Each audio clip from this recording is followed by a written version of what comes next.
Hiya! I'm back with the latest book I've read, which is Strange Sally Diamond by Liz Nugent. This was a book club book, so yeah, they just picked it. I didn't know anything about it, and it was introduced to me with the words, "It's really good. There's a woman, and she her father dies, and he always said, just put me out with the bins," so that's what she does. But then later on you understand why, and I was like, right. I was like, sounds interesting. And then I was like, oh, it's a thriller, because they said it was a thriller, and I was like, oh, okay. So I read it. I got a little bit concerned in the beginning, because I always read everything about a book, including like the intro and the acknowledgements and all of that stuff. But this book is the first book where I haven't done that, because this book had 10.5 pages of "this book is the greatest thing since sliced bread." And I was like,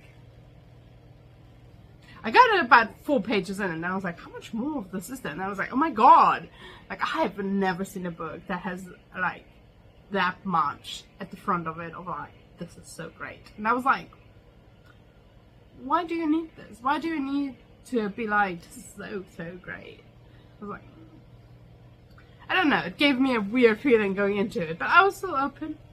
And I really enjoyed this book. Like, it wasn't like an amazing book like, you know, some of the other books that I really enjoyed reading. I thought it was written in a way where you could read it really quickly. It wasn't particularly exciting the way it was written, but it was good. I really liked the character of Sally, actually, which I think it could have really ended up becoming like either you hate her or you love her. But she's actually got some really good, there's some really good conversations she has. So without spoiling anything, which you can already tell from the fact that she put her father out to the bins, right? She's got some issues around social clues and things like that, and she just, because of that, has just some of the greatest conversations I've probably ever read in a book, just because of the like clarity. And I've got two that were quite nice. One is around racism. So basically she's confronting a woman who was just like, oh, first the lesbians and now the blacks. So it's about this confrontation. "What's the matter?" I asked her. "They're taking over," she said.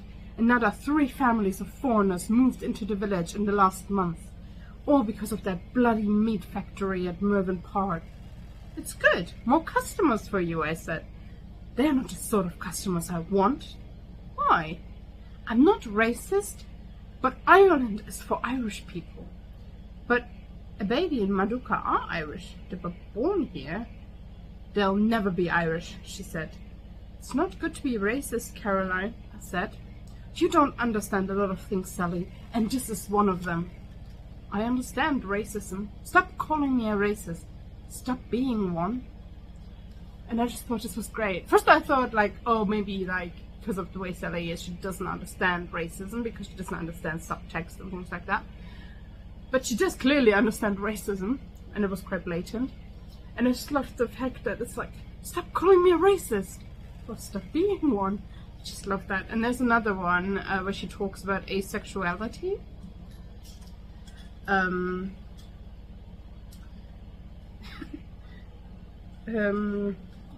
I don't think this is a spoiler, but if it is, I might still put like a spoiler alert, because I think the previous quote really wasn't a spoiler, but this might be a bit of a spoiler, so I will maybe put a spoiler thing. But anyways,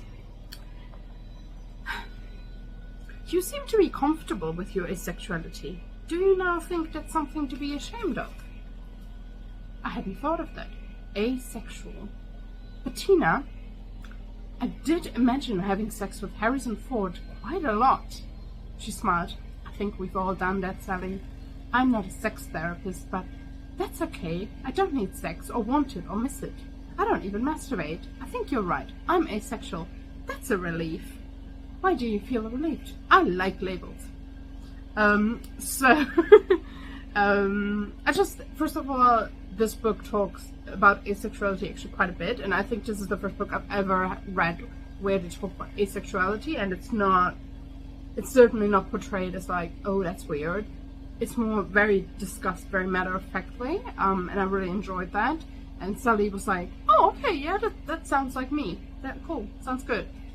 I actually never felt that there was never a, ooh, that makes me weird, or why am I like this sort of thing.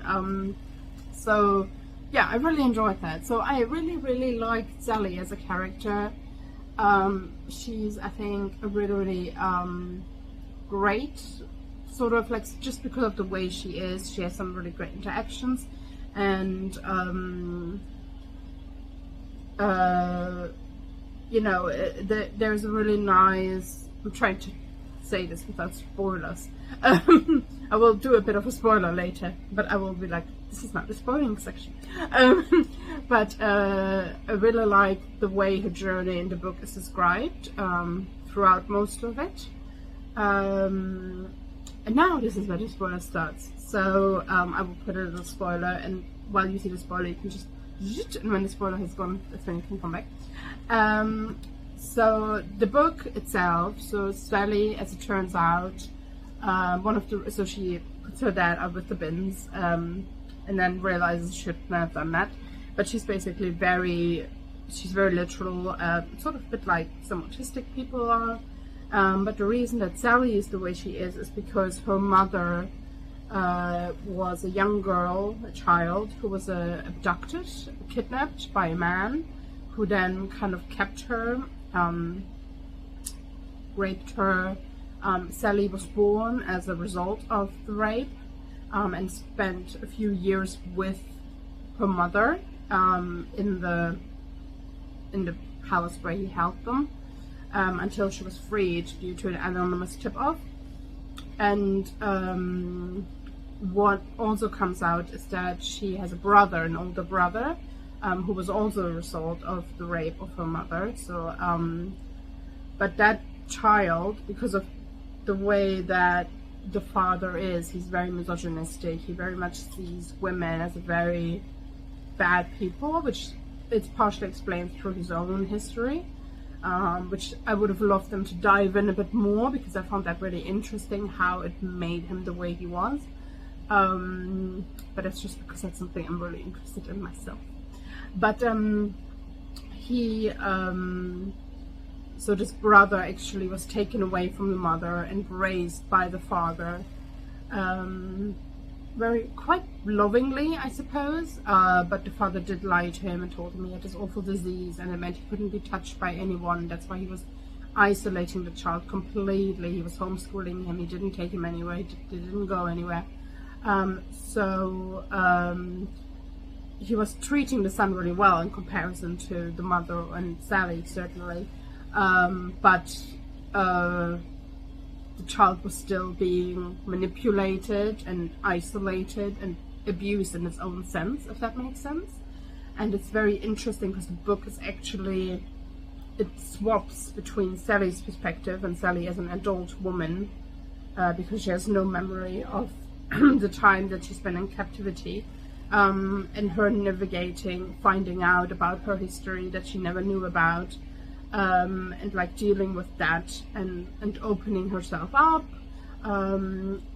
because she herself, in a funny like irony kind of way, her father isolated her completely as well, which he's her adopted father, because he kind of felt that was better for her, and there might be an element of, because he's a psychologist, he found it very interesting, her as a person. So she lived a very sheltered, isolated life. Like at the beginning of the book, she doesn't have any friends, nobody to talk to. She only has her father, and then he dies. And then the book is kind of about her finding out about her own history, and like opening herself up and challenging herself more, and having to kind of deal with life after her father's passing, and like finding new friends, and how I think it's actually dealt with quite well and how like other people are accommodating of Sally and her peculiar nature, shall I say. And that's, for example, she doesn't deal well with loud noises and things like that, and she throughout the books really grows, and she becomes really much more like a whole person, and she has friends and family, and she even has a little feast at the end of the book, and it's all really lovely. And this is all contrasted with her brother Peter also telling his story, and telling his story from when he was very young, kind of meeting his mother, and how his father manipulated him against his mother, and then like them escaping, and then them growing up after their escape, and then sort of how his father adopted another girl, and basically it takes you through him growing up and how it affected him, and how his father's manipulation and isolation affected him. And I found that really interesting, and I thought it was handled generally really well in this sort of the reactions, and certainly aligns a lot with things I've read before, because I'm quite interested in this subject, on like how people after like a long time in captivity react and these sort of things.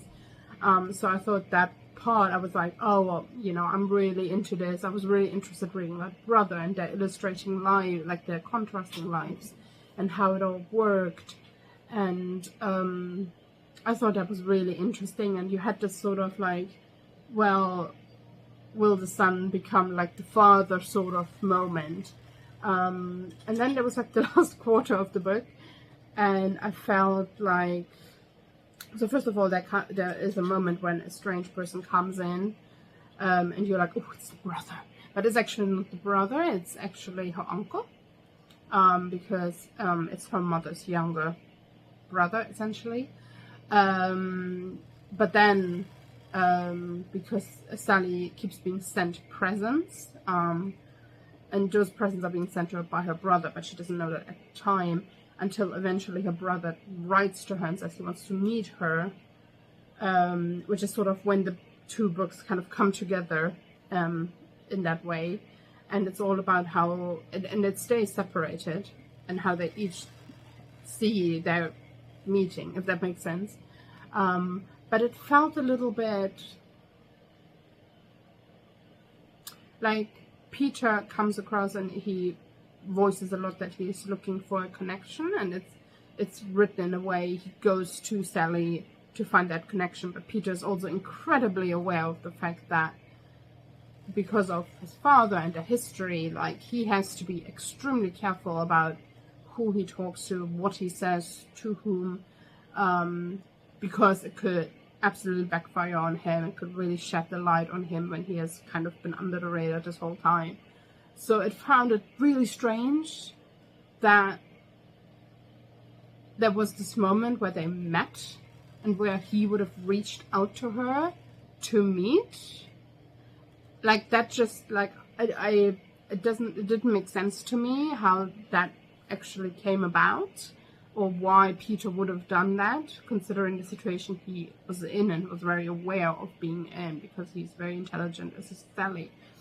And then they kind of spend some time together, and then, you know, there's, you know, other things coming out about Peter's past, and the whole, I feel like it wasn't given enough time, the journey of them coming together, and then it's like stuff happens, and then Peter runs away and Sally's left alone. Peter essentially turns out that he will become like his father, and Sally, because she feels disappointed by her brother, kind of goes, well, now I'm just gonna be, and she finds out that some of her friends have also been lying to her. But I feel like all this growth that she have had, and all of a sudden she's like, well, now I don't want to talk to anybody, and it goes, she reverts back to what she was at the beginning of the book, and I was like, it didn't make sense to me, because she had this growth, and I feel like Sally at the end of the book would have dealt with the news that she received at the end of the book very differently to Sally at the beginning of the book. So it didn't quite make sense to me that the end of book Sally would become the beginning of book Sally again, if that makes sense. So that was a bit of a strange turn of events. And I'm gonna talk more generally again so that other people can come in. So yeah, I really did enjoy the book, but I did feel that the ending was quite rushed. Some of the ending didn't completely make sense to me, and I feel like it didn't need to happen in the way it did. And I almost feel like Sally was done dirty, because she had this beautiful growth as a person, and then it kind of regressed again. So that actually made me very sad. So throughout reading about, like, up until probably about here, I was like, oh, 3.5, I quite like it, 3.5, but then the end of the book I found quite disappointing, so I actually ended up as a 2, because if you can't end a book well, that's like a really big disappointment for me, because like that's what I've been building towards, right?